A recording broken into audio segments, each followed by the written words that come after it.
Scotland has a problem. We have the highest drug death rate in Europe. OD twice in space like 24 hours. Over 1,000 alcohol-related deaths in 2020. I just managed to get myself in that much of a state. It was, right, pack it in or you're a dead man. 2 in 3 adults are eating themselves into an early grave. I'm eating it thinking that I'm treating myself. I'm eating it against my will. And we are the gambling capital of Britain. The money became secondary. I needed the money to gamble, and I felt like I couldn't stop gambling. Why do we find it so hard to say no? You're not in control. Your addiction's in control of you, mate, innit? And what can we do to get better? You feel like you're worth something here. You know, you're contributing to something. My name is Darren McGarvey, and I am an addict.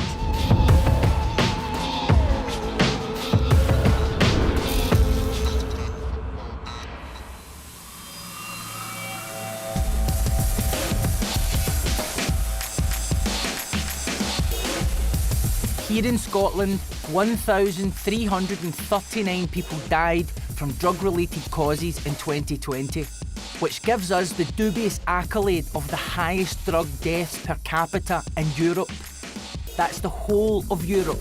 And for me, this is a subject that's very close to home. At 16 years old, my first drug experience felt like the most natural thing in the world. Grieving the sudden loss of my mother and having sleeping problems, my granny gave me 2 little white tablets. That night, I slept like a baby, but by the end of the week, I was dipping my granny's medicine cabinet and then going to school. I'm not the only person whose world has been turned upside down by drugs. It's estimated that almost 59,000 people in Scotland are currently experiencing a drug problem. It is no exaggeration to say that Scotland is in the grip of one of the world's most serious drug death crises. And I want to find out why we're losing so many lives to drugs, and more to the point, what we can do about it.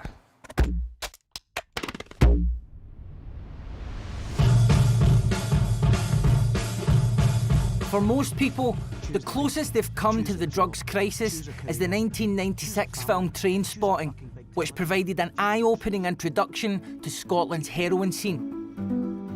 The now iconic shot of Renton disappearing down a toilet chasing his final hit showed the world the desperation of addiction. But more than 25 years on, what do the people of Scotland really think about drugs? Why do you think people take drugs? Because it's such a miserable bloody country. Fun. Probably because there's a lot of deprived areas in Scotland, I'd say. What can be done to stop the drug deaths?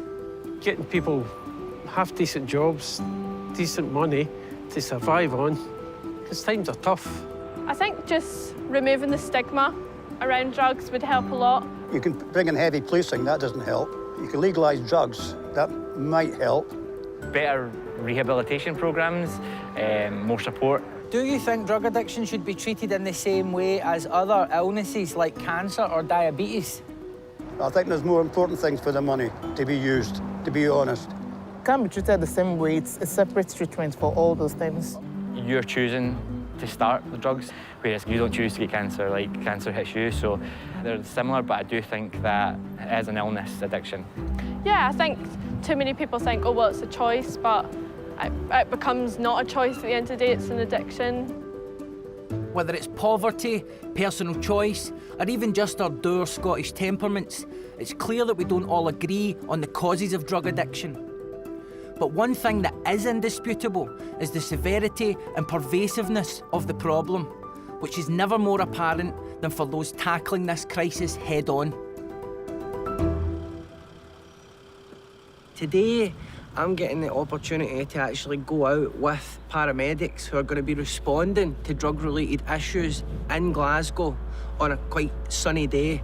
So this is going to be a very privileged vantage point into what this crisis actually looks like on the very front line. On shift today are paramedics Dean and Chris, and after just a few minutes, our first call comes in. 27-year-old male who's had multiple seizures. They've taken cocaine and alcohol kind of throughout the day. Like, it's been upgraded to an emergency because they've had another seizure there, so... And is this something that you're seeing regularly? Yeah, very, very often. It's kind of almost turned into this normality, which it shouldn't be, but this is kind of what we expect as part of our job to see now. And I've seen a lot of really, really vulnerable people that just, they're not engaging with any services.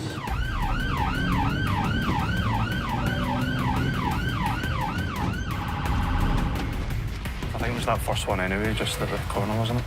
Oxygen on the side, isn't there? Yeah. Cool. Cheers, mate. As we arrive, a message comes through that the patient has had another seizure and is turning blue. Oh yeah, you're right, pal. Is your partner? Aye. Aye. How's it going, big man? That's all right, don't worry about it. How many of these has he had? The third one. Right. That's the third one. I don't know what's been... Let's see what he said. He's not diabetic or anything, is he, at all? No. And was he acting his normal self when he was with you today? All right. Yeah. Wee bit of oxygen, my man, make you feel better. You're all right, mate, OK? It's just the ambulance crew. Right, you're absolutely fine. We're just doing some of these wee checks, mate, just to see what's going on, and we'll get you sorted, all right? Has he had any alcohol or drugs today? I'd say it was early hours. So she's seen Early hours. coke last night, through the night, yeah. Coming off a bender. While all the drugs work their way out of his system, he could take a couple of wee seizures just as he withdraws. Well, aye, he waits till he comes in here. Yeah. But we'll get him sorted. For some people, the drug crisis is normal everyday life and it doesn't feel like a crisis. And that in itself is an indication of how serious the issue is. I just thought it was better than to just leave them to it. Managed to stabilise him. He's slowly coming back round to his normal self, but speaking to his girlfriend, there's been a lot of issues going on with increasing use of street Valium over the last couple of weeks. He's been using quite a lot of cocaine. He's never really asked or accepted help before, so he's got like absolutely no engagement from any drug services at all. Get a wee seatbelt on you, mate. I'm driving today, so you need your belt. Listen, I'm just sat behind you now, mate, all right? All right. Just let me know, Dean. Cheers. As the patient continues to withdraw, there's a risk that he'll have further seizures, so he's agreed to go to the hospital. You still feeling a bit? Is it sore or is it just dizzy? Sore. Aye. He's got the worst kind of hangover that you could possibly have, you know? Seizures caused probably by some kind of withdrawal. So there's a mixture of different substances in the mix. This is a prime candidate for a drug death. Polydrug use, which is using multiple substances concurrently. So either way, you really hope that him being admitted to hospital is possibly a chance for him to touch base with some kind of support for the drug issue, as well as the seizures. Just a few moments later, and we receive another call. Yeah, go ahead. 5355, it's just to update this call you're on route 2. It's just getting back in as an amber call now, so I'm going to switch you on to the higher priority over. That's all I see. Thank you very much for the update. We're heading out to Clyde Bank for a situation involving a 35-year-old male who's been found by a bystander on their own, I think unconscious. And throughout the course of this journey to get to this guy, it's been upgraded to immediately life-threatening, so it's become more serious as we are getting closer to the location. When we arrive, we find the patient, whose name is Phil, lying on the street. Shall we go see? There you go. Sure? How's it going? All right, my friend. He's doing all right. Well, I just thought he was drunk. Yeah. And A passing friend tells Dean that Phil is known to take street Valium. There we go. There we go. Halfway there. Halfway there. There you go. Oh, fantastic. There you go. What's a few tattoos you've got in it? Right, good. What do you think he's been taking? Valium drink. Still got Valium. Aye, I can see the residue, aye. Valium slows breathing and induces sleepiness, slurred speech and confusion. However, it's likely that Phil has taken street Valium, which may contain a much higher dose or have been cut with another chemical or drug. As a result, it's very difficult for Chris and Dean to know how Phil's body will react, and he must be closely monitored. Just a couple of wee wires on your chest just now, okay, mate? Just so we have a wee look at your heart and everything, and then... So again, because we don't really know too much, he's got this little wound on his head here. Yeah. Just had a kind of fall of some sort at some point, so we're just kind of ruling out that we're not really missing any other. As Phil is alone and at risk of losing consciousness, Chris and Dean take him to hospital. In Scotland, drug-related hospital admissions have more than trebled in the last 2 decades. It was difficult to get really a word out of him. But what was interesting is it was clearly he could hear what was going on and he was trying to respond, but the strength of the substances that he's taken means he's sort of almost kind of locked in his own body and unable to communicate maybe in the way that he would want to.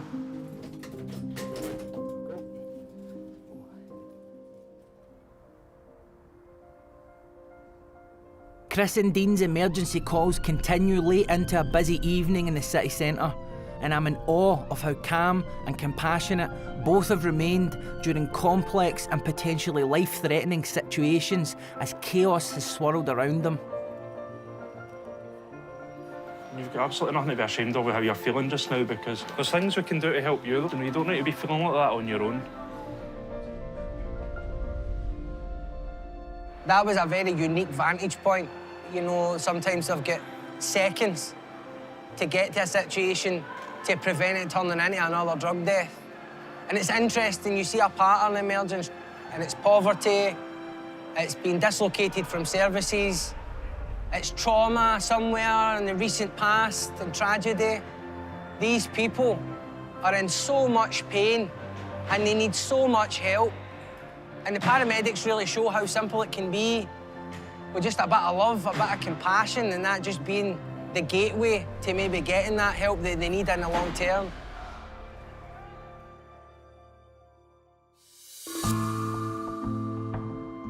The work of the ambulance service is vital in reducing the drug deaths in Scotland. However, the difference between a drug overdose and a drug death is a matter of seconds. Here in Scotland, opioids like heroin or methadone are involved in 89% of all drug deaths. But a heroin overdose can be reversed if it's caught in time, and a recent public health campaign has aimed to show us all what we can do to help. In the summer of 2021, the Stop the Deaths campaign was launched. Adverts appeared in transport hubs and shopping centres all across Scotland, encouraging people to spot signs of an overdose and to carry naloxone, a treatment which can help reverse the effects of an opioid overdose. Now, I have never had to use this treatment, and to be honest, I wouldn't even know how to if I had to. So I'm here in Fife, where I'm going to be trained in how to safely administer naloxone.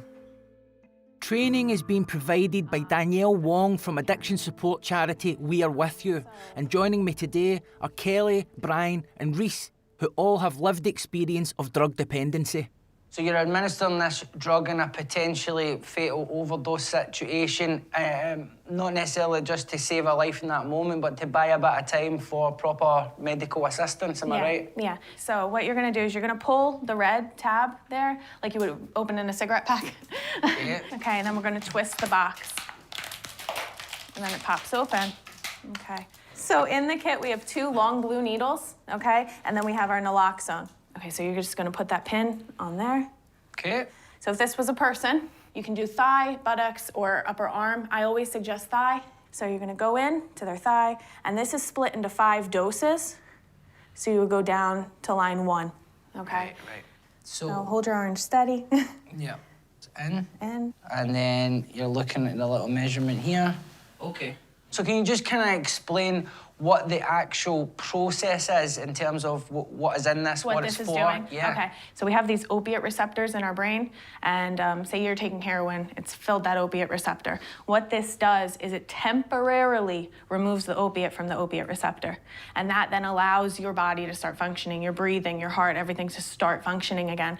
You guys, I don't know your histories, I don't know your backgrounds or anything. What's your experience with this? Well, I've been trained it before. Have you ever had to administer it on someone? Yeah, a few times. Were you administering it on someone that you knew? Yeah.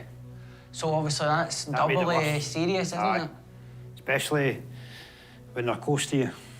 Your emotions take place as well as just try to help them. Of course. I'll just say quickly, I've got a lot of gratitude for naloxone because my life's been saved numerous times with it. You know what I mean? I've administered it on somebody before, somebody that was close to me, but my life's been saved with that, do you know what I mean? So you've OD'd multiple times? Aye. Aye. And how long were you using drugs for? About 10 years. 10 years. So that's pretty long term, isn't it? Aye. So obviously this has played quite a pivotal role, not just in your survival, but in you thriving. Yeah. To be honest, like, that's what kind of gave me the kick up the arse that I needed just when I got clean again. I nearly died. I OD'd twice in space like 24 hours. Really? Aye. Somebody watching right now might be, well, hang on, you had an overdose, then you used again after that. What the fuck, do you know what I mean? Like, can you try and explain in your own words what it is that drives us to behave this way? It's got power over you, do you know what I mean? It's not by choice. You don't grow up and you don't want to go into class at school and put your hand up like, what do you want to be when you're older? It's not that you want to be addicted to drugs or, do you know what I mean? It's a series of life events and stuff, do you know what I mean? It consumes your life. It's your life. Aye. It is. I would step over my own family and stuff for drugs, do you know what I mean? But see, until I got clean and actually found who the real me was, do you know what I mean? I realised that, do you know what, that's the power that stuff had over me. Yeah. Naloxone is even simpler than I thought it would have been, and undoubtedly already has saved countless lives. The Scottish Government has to be commended for getting its act together and getting this rolled out and made so accessible to the extent that anybody watching right now who is interested in this can get trained up and carry this and potentially save a life. Reese is living proof that these strategies do work. However, in the 10 years since the SNP took office, the annual drug death toll has almost doubled, from 584 in 2011 to its current level of 1,339. In January 2021, Nicola Sturgeon took to the floor of the Scottish Parliament and conceded that they should have done more. Those who died in years gone by were in some way failed by us. I believe that if we have the will, we can and we will find the ways to stop this happening. But doing so requires a national mission to end what is currently a national disgrace. A £250 million fund to tackle the deaths was also announced. The naloxone campaign forms part of this, as does a promise to increase residential rehab beds, the benefits of which I know firsthand. In 2017, my first book was published. Its success threw me into a world I had little experience of, and the pressure sent me spinning off my axis. Despite a number of years in recovery, I began using again. I started using over-the-counter painkillers to deal with these feelings. They would help to just relax me.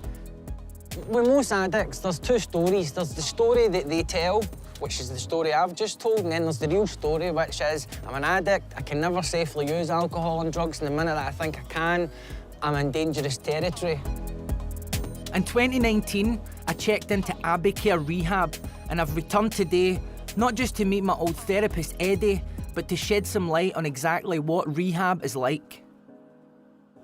I think a lot of people get the impression because of like celebrity rehabs that when you come into treatment, it's almost like a kind of luxury experience or a holiday.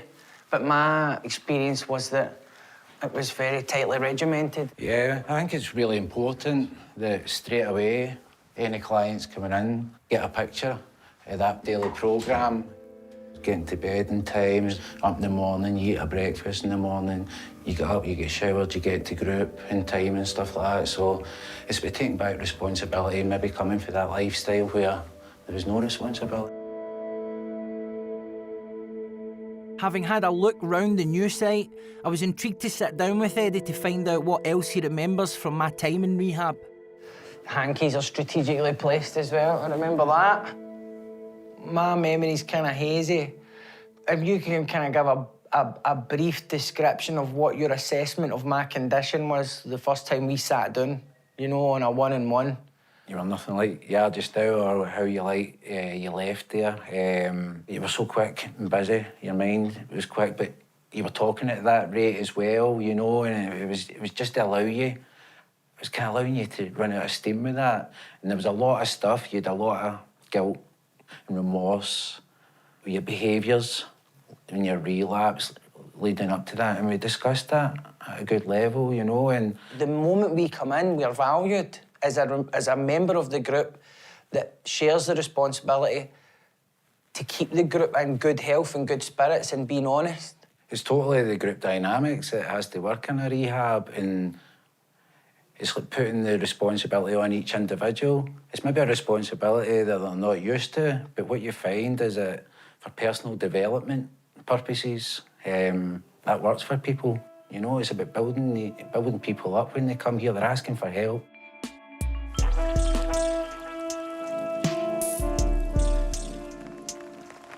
Just in case you were wondering what country we're filming in, that was a beautiful experience. It was quite intense. Rehab isn't for everyone. I'd be the first one to admit that. But if a person is willing and they're really struggling to get sober in any other way, it's definitely worth a try, and it's worked for me so far. Don't get me wrong, at around £3,000 a week, private rehab is expensive. So for most people, the only option is to get a place funded by the state. Between 2019 and 2020, there was an estimated minimum 300 state-funded rehab placements. I say estimate because Scotland's alcohol and drug partnerships, who are the people responsible for tackling problem substance use, were unable to give more accurate figures. I know what it's like to take drugs, and I know how drugs feel. But what I don't know is what's happening up here, and whether my brain, an addicted brain, is different from everyone else's. To answer those questions, I'm going back to school to meet Dr. Lucy Troop, a clinical neuroscientist specialising in addiction at the University of the West of Scotland. Lucy, what happens in my brain when I take drugs? It's a good question. So what happens is we have cells in the brain, neurons, that communicate with each other. So inside every neuron, there are these chemicals called neurotransmitters, and they enable communication between neurons. And they do this by flowing from one neuron to another via receptors. So one of those key neurotransmitters is dopamine. And dopamine is part of what we call the brain's reward system. When we do something that ensures our survival, for example, eating food, the brain will release dopamine, and that makes us feel good. So we do that activity again, and that underpins or supports our survival. When we bring drugs into the brain, they can hijack that reward system. So opiates, for example, like heroin, they make that reward system go into overdrive. They release loads of dopamine, and more receptors pop up on neighbouring cells to receive it, so that whole system becomes much more active. And that's going to increase the reinforcing behaviours and make you want to take that drug again. I have a question. Yes. What happens in my brain when a stressful event or some sort of trigger occurs and suddenly I'm confronted with an urge to use a substance to try and calm myself down? So there is a need to maintain homeostasis at all times in the brain. You want to keep it functioning at its optimal level. And when you get a disruption in that process, it causes this network to be activated. And so administering a drug, whether it be one prescribed by your doctor or one that you've bought off the street corner from some person, it will activate that network and it will change the behaviour in that network and satisfy that kind of imbalance, that break in the equilibrium in the brain. And one of my big things is that there's a lot of individual difference, and you're probably very aware of that just because we all have brains and we all have neurotransmission doesn't mean we're all going to respond in the same way. So Lucy has helped us establish the neurological, biochemical basis of addiction. So we have a very uncontroversial, sound, scientific grasp of the fact that we require more than just moralising around drugs. And then here's what we do. Drugs are for mugs. Just say no. Don't take drugs. You're such a mug if you take drugs. Do you know what I mean? And we think it's the addicts that are fucking stupid. The youth of today, great. If you're wondering where I took my inspiration from for that little number, then look no further than this anti-drugs campaign from 1985. Friends desert you, the people you love have... Released when the country was in the grip of a heroin and HIV epidemic, the advert's portrayal of drug use as a choice highlights a complete misunderstanding of addiction. To find out if we've always misjudged our relationship with drugs, we need to take a step back in time. I'm meeting Professor Jim Mills, an expert in the history of Scotland's drug use. So how far back can you take me? Because I'm kind of aware of what the drug landscape was when I was doing drugs, and maybe a wee bit before that, but then, you know, things go a bit blank. Opium is first mentioned in the list of drugs available at an apothecary's in Edinburgh back in 1575. Although we don't know whether anybody was actually buying this substance really until the 1660s, when the Lord of Glenorchy sent a bill by an apothecary in Perth for all the medicinal products that the householders ordered that year. And in amongst them is laudanum. It's the elite families of Scotland and their households which seem to be buying these substances. You'll find that coming at the end of the 18th century, attitudes began to darken towards opium and its consumption. Here you've got a letter from James Campbell, who was a doctor who'd served in India. And once at home, he was writing a letter to his brother-in-law about his sister Mary. He writes in the letter that Jean wrote her mother, desiring to know whether she might try opium. This certainly will give temporary relief, but it is a bad practice, and you'll see he's underlined that. But if once begun, it will be found necessary to continue it. And this is the first time that I've found evidence in Scotland that doctors were beginning to voice concerns, certainly about regular use of opium. I'm wondering at what point in this history that you're charting that a criminal dimension to drug use begins to emerge that obviously foreshadows what comes later. So you see a gradual process beginning to build by which these substances are seen as suspicious. Cannabis, which is little used in Scotland, apart from in medical experiments in the 19th century, that's added to the list in the Dangerous Drugs Act, as is cocaine. Now, the British system, it's been argued, was first established in the 1920s, when, if you like, there was a face-off between the Home Office, who wanted to use a far more penal and punitive approach to habitual users of these substances, against the Ministry of Health, which had declared that drug addiction was a disease, and therefore it was the business of doctors, not police officers or magistrates, to deal with. Fascinating. I can only wonder what Scotland might be like if 100 years ago it had been the Ministry of Health who had won that fight. But they didn't. And in 1971, Britain passed the Misuse of Drugs Act, enshrining in law the system of drug prohibition that still stands today. It has been said that the definition of insanity is to repeat the same action over and over while expecting different results. The Misuse of Drugs Act had its 50th birthday last year, the same year that we once again seen over 1,000 drug-related deaths in Scotland. Drugs policy is still the responsibility of the UK government, and in December 2021, Boris Johnson announced £300 million to combat drugs gangs. It seems the commitment to drugs as a criminal concern continues. I'm meeting Simon McLean, a retired police officer who, after a career spent enforcing the Misuse of Drugs Act, now believes we should be decriminalising drugs. Hello, hello, hello. Hi Darren, how are you? Very well, yourself? Welcome to sunny Govan. Working undercover as a heroin dealer in the 1980s, one of his old patches was here in Moore Park, known locally as Wine Alley. So it would be good to get a kind of sense from you what this community was like when it was in the grip of that kind of heroin epidemic. Common denominator, poverty, unemployment. When you've got nothing to do and no hope of anything to do. I remember getting into a house, I went in the back window actually, and there was a Rottweiler, and that's a whole story in its own. But the guy that we arrested, who was a drug dealer, said to me on the way out the door, if you were in my situation, big man, you'd do exactly the same. And he had a point, Darren. What would you say when we see in the pages of a newspaper massive drug bust, seizure of certain substance for a certain amount of money? Every time they put these pictures in the paper, it's a lie.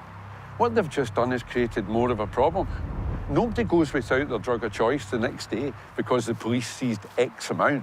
What they've just done is increased the marketplace and given power to the guys that are controlling that marketplace.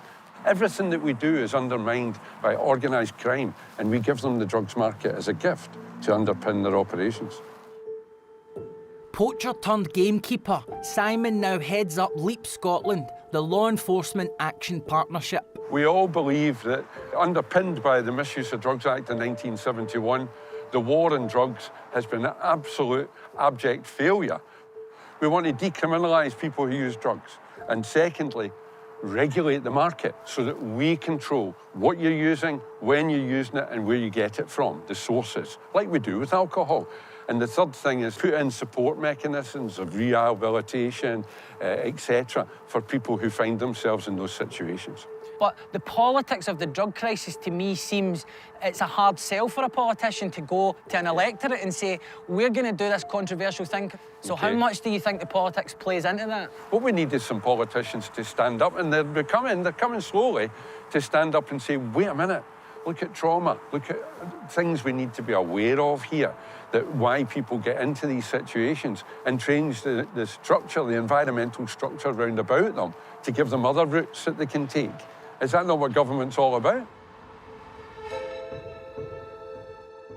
Whilst the Scottish Government doesn't have the power to change drugs laws, health and justice are devolved, and I'd argue that there have been ample opportunities to address problem drug use. But things might be changing. In a landmark move in September 2021, Scotland's Lord Advocate Dorothy Bain QC announced that possession of Class A drugs would no longer be punished by prosecution. Instead, police could offer a warning. Recorded police warnings represent a proportionate criminal justice response to a level of offending and are an enforcement of the law. Whilst this is not decriminalisation per se, it recognises that locking people up is not the only way of dealing with drug use. But for some, it's just too late. Almost half of people in prison reported being under the influence of drugs at the time of their offence.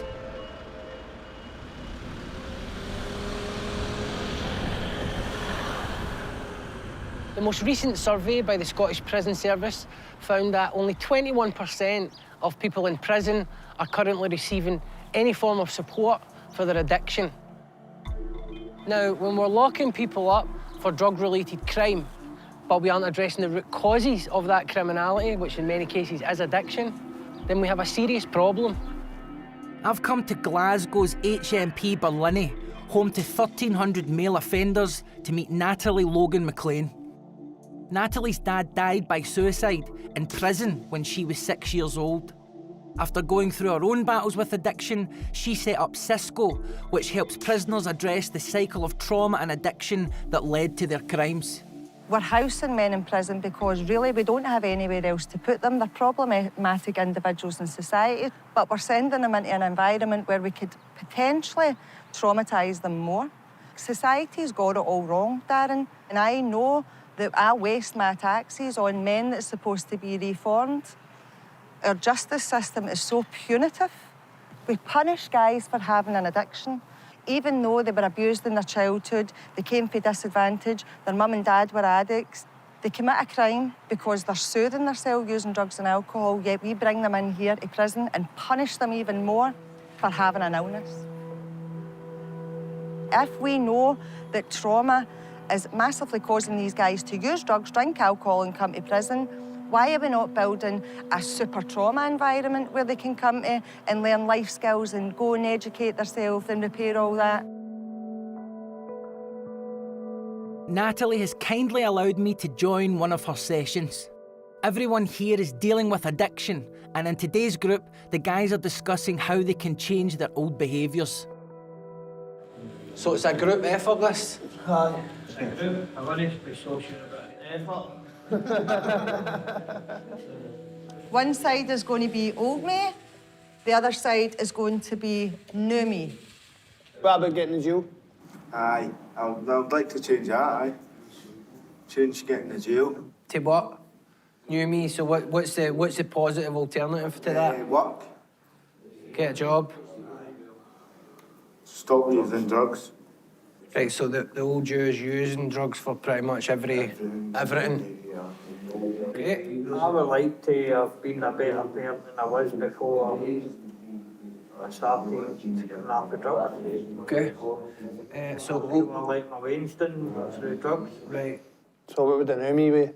Waking up for lost time and Being a better dad? aye. I should have been there for a lot more than I was for them. Dealing with it in the right way. One of the group, Willie, is due to be released in a matter of days. With no home to go to on the outside, he'll be dealing with both homelessness and his drug addiction. I'm a bit nervous and all, but because I've changed this time coming in and gone into a different life basically. Obviously I came in, I was an addict, you know, and then basically I go through it all myself and basically getting it homeless and that and all, so I don't know what surface there. Can I ask you what would happen if you left here and went to a hostel? Basically, I'd go and get a sleeping bag and a tent before I went into a hostel. Why? Shelter to get into a hostel. Okay. So the fact is, you're surrounded with people who's taking drugs and want to get mad right now and just go back to the right path again. So I'd rather go and get a tent for a sleeping bag, to be honest with you. And do you think that's fair that you come to prison and actively work hard on changing and reforming and getting into recovery to be released from prison and put into a chaotic environment? Do you think that's fair? Not fair at all. Not fair at all. Nobody should be put out when they were out. We just get put out the door and whatever hostels available, we go to. And 9 out of 10, well 10 out of 10 times, the hostels are available are riddled with drugs and drug dealers. So as well as so safe, we're set up to fall. Set up to fail. Someone like Natalie, filling a gaping hole in services, can work with somebody for months and months and months and get them to a point where they are looking forward to leaving prison to go and start a new life. And because of the way the system works and the sort of strain and exclusion that person will experience the minute that they go back out into the world, the chances are they're going to be so stressed out that they're going to use drugs and end up right back in here. And people think that's an efficient way to deal with criminals. It's a revolving door, and that is economically illiterate and morally reprehensible.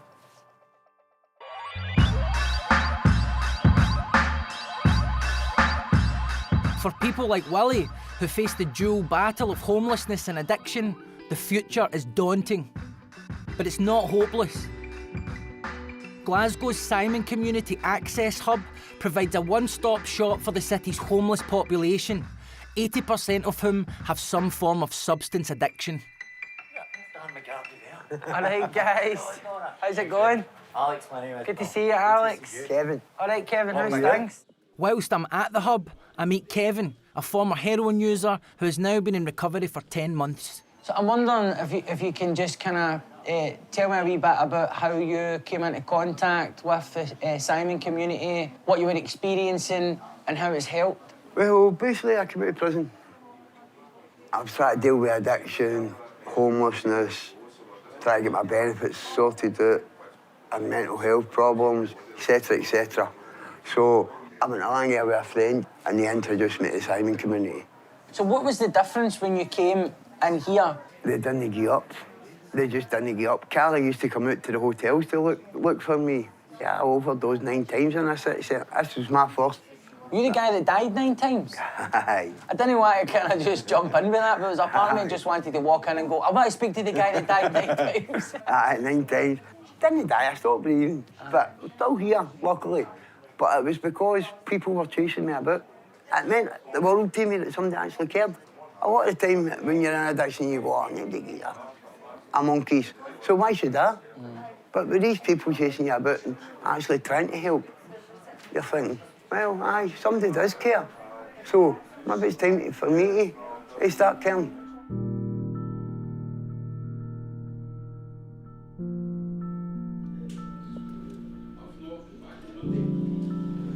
I head to one of the hub's treatment rooms to meet Jim, one of the harm reduction team. Hello. How you doing, mate, all right? Very well, thanks. How are you? Aye, not too bad, mate, not too bad. A former heroin addict and rough sleeper, Jim uses his experience and specialised training to help people manage their drug use. I would ask them what kind of drugs they're using, then I'll ask them their frequency of injecting, where they're injecting into. If people are injecting into their groin, I'll say to them, why you going into your end? I have no veins, I can't do that. I'll say, do you mind rolling up your sleeves and let me have a look at it? And I'll take the Acuvein and I'll kind of look and see if they've got any veins that's viable. I'll talk to them about how to use a tourniquet, how to use it properly.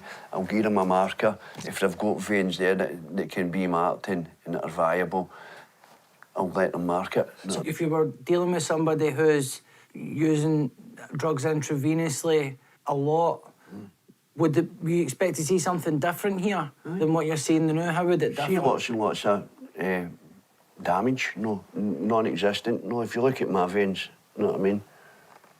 It's probably not as prominent as yours. People who are looking at this from a distance, they'll think, well, he's got them there. Why is he not trying to intervene, or why is he not trying to... They'll see that almost as if you're kind of endorsing it. And, of course, that isn't your philosophy, is it? No, it is, but it is. No, that people are going to use.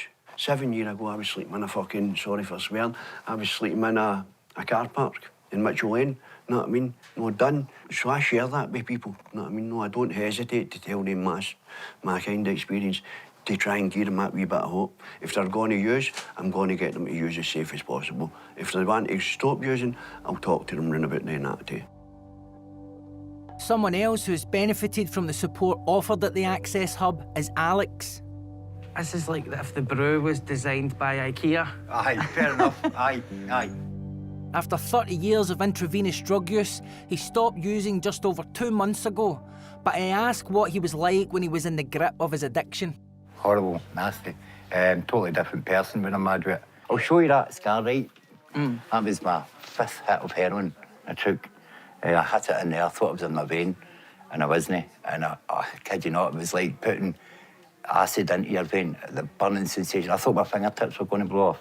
But what I'd done was go a friend of mine to make up another hit because I was still in withdrawals, you know, and I didn't want to go to the hospital rattling. Aye. But go and have another hit of the same stuff, that's so mental, innit?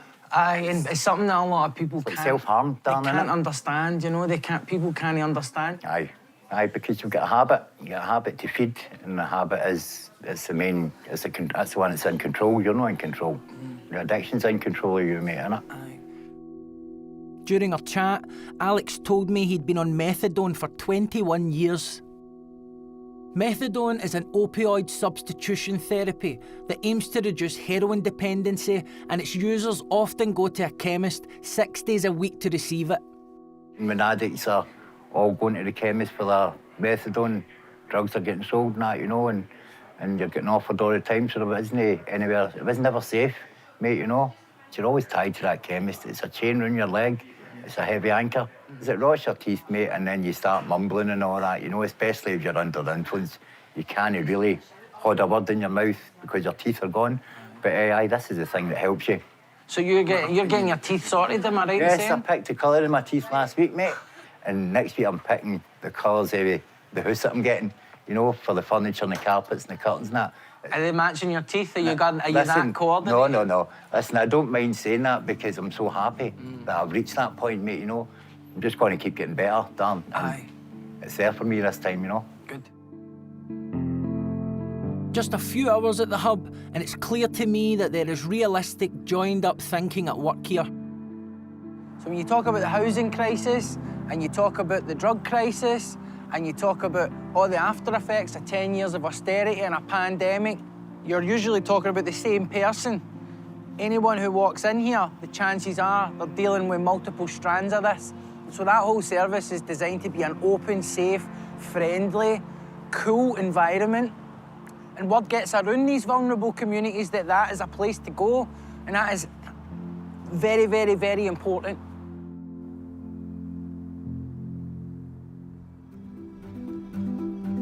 Over the years, I've been vocal in my criticism of the methadone programme and of a system that can leave people parked on it for years.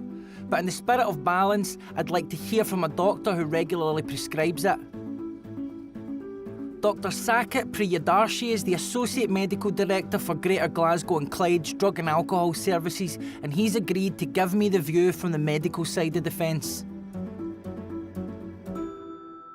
So I wonder if you could just explain in what circumstances is an ORT like methadone prescribed, and in what conditions, socially, culturally, is it likelier to succeed? The aim of that treatment is essentially a harm reduction treatment, which is to reduce your use of illicit street heroin. And I think that term, parked on methadone, is one that I find particularly troubling, you know. So I've got asthma.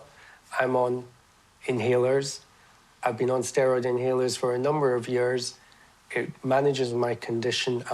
Nobody describes me as parked on steroids. You can see where the term parked comes from. It's not necessarily a discrimination against the substance. The substance comes with a whole other range of realities which constrain a person's life, don't they? Well, they do, and you're totally right about that, but they also meet a lot of needs of the individual as well. I think, you know, when people criticise methadone, I often struggle to understand what it is they're criticising. Are they criticising the use of that drug and replacement therapy itself, which I think is a bit of a political agenda, or are they criticising the whole package of support not being good enough? Because if that's the case, that's probably true everywhere.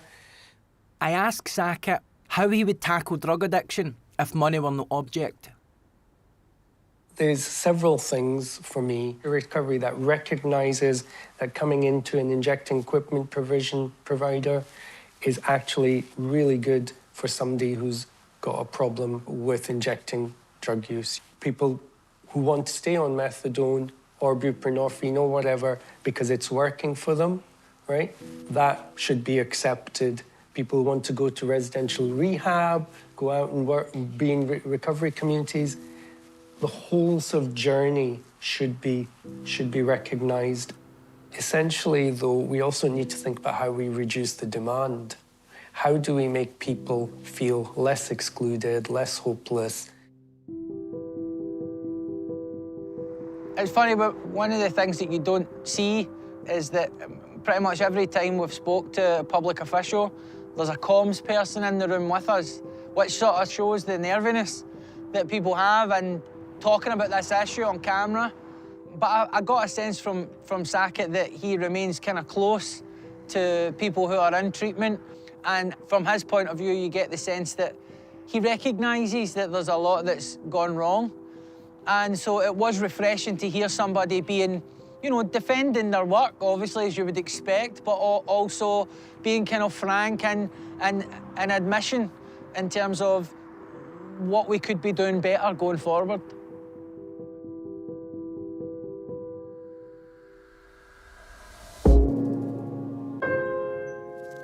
completely agree that for us to combat the drug crisis, every recovery option must be on the table. But I was struck by Sackett's view that to really win the war, we must go further. We have to tackle the hopelessness and isolation that underpin addiction. I've come to the banks of the River Aire, to a revolutionary rehab that's doing just that. The River Garden is a therapeutic community that asks its residents to commit to a 3-year stay. There is no fee. Rather, the centre is funded by private donations, grants and support from the Scottish Government. Mikael, who went through a similar system in Sweden, is now the centre's manager. So, Mikael, tell me a bit about this project. We said that you can't solve a long-term problem with a short-term solution. So the idea was to follow the model of having a 3-year program that allowed the individual to grow in their own time, setting up skills and building for their recovery. It's about having a safe space and a drug-free environment. That's the main thing. People come from chaotic lifestyles and they need a place that's kind of remote from the case they're coming from. What's fascinating is that rather than conventional therapy sessions, rehab comes in the form of conversation that flows naturally whilst the residents work in the gardens. Wow. Now, this is really something. It also means that one day the charity will be self-sustainable.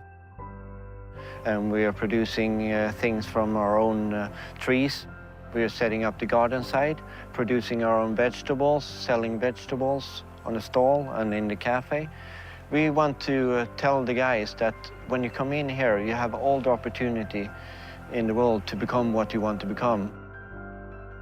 By far the most striking aspect of the River Garden is that it boldly welcomes the public in to stroll its 48-acre grounds, sit in its cafe, or shock horror, actually chat with its residents.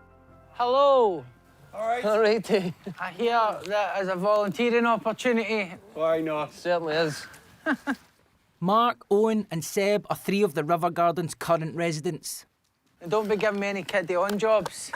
So what am I doing, just grabbing a thing? Yeah, just grabbing one, give it a wee squeeze at the bottom, pull it out, and then just kind of follow that space in there and push it in. It might be a wee bit fiddly with the gloves, but it's... All right, I might lose the gloves, actually, because I think I've just mutilated that.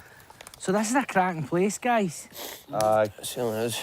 Well, you just get everything here, you know. You get your time to reflect and everything. It's not just about the recovery. You know, it's about all of us individuals and everybody comes through here. You've got that time, because of 3 years, to contemplate life almost, Aye, you know. time to work everything out. We've all got plenty of skills and all that. We just got so stuck in addiction. Yeah. Have any ever been in a treatment facility before? Yeah. Tried rehab before. And how did it go? I went down to Runcorn, you know, down south. Left there, they gave me a pile of paperwork. It says, on your way kind of thing, so straight out the door. Never phoned to check up, none of that at all. Done a couple other things, end up hospital, the end of my life basically, can't do it anymore. So you relapsed? Oh, aye, big time. You know, when I went to rehab, it lasted 2 days when I came out of there. So aye, not very good. Coming here, it's completely different. It's just... You feel like you're worth something here, Yeah. you know, you're contributing to something. Aye. And coming in here, you know, the smell of the soil, the chat, and then I can just feel my spirits lifting and my actual physical energy level lifting, and we aren't even getting into pure deep and heavy stuff about traumatic childhoods and all that. We're just kind of chatting shit and doing something. That's a big thing, you're looser. So instead of somebody sitting in a room and you feel that pressure, in general conversation, things just tend to come out a lot easier. Aye. So we do get into those deep, meaningful chats quite often. Aye. And it's easier, you know. What do you think are the real takeaways here in terms of things that you can replicate anywhere, in terms of the spirit of this kind of place? You've got to have something where you're creating or restoring something, because everyone here gets that ownership, like emotional buy-in, you know. So everyone cares so much about the place. This doesn't just cover like getting off drugs. This covers all aspects of your life, you know. You come in here and at the end of the day, I'm retraining to be a gas engineer. So Jimmy's come away to work in a cafe, and now he's wanting to go study somewhere else. And so it's not just drugs. you're not going back to your life before either. I built up this fantastic network of support and friends with positive influences, if you know what I mean. I'm not just going back to a bed sit in the borders. That's all gone. That's 3 years ago, you know. See, like rehab before, I think I was quite timid, you know, to tell anybody that I'd been here. This year, I'm quite proud to tell people I'm here. Aye. You know? It's there for all to see, you know. You don't need to blag it or bullshit it or whatever, you know. You can just... It's amazing, isn't it? You can see the change in him. He was frightened to swear there. I'm sure there was that time he'd have been laughing. Very conscientious. I am absolutely blown away by this place. If you'd come to me yesterday before I came here and randomly just says, Darren, here's a piece of paper and a pen, write down your description of the perfect treatment scenario, I wouldn't have even have dared to describe a place like this for fear of being laughed at.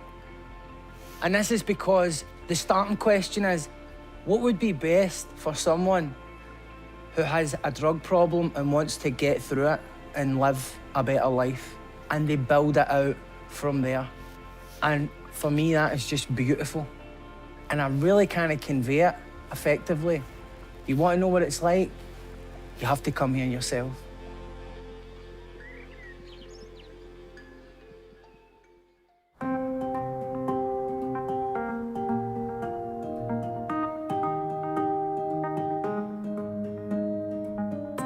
I'm so used to talking about this issue in kind of drug sector terms, so it's easy for us to forget that the most important people in this whole debate are you, the public, who possess the power to pressure the people in charge to create more radical change around this drug crisis.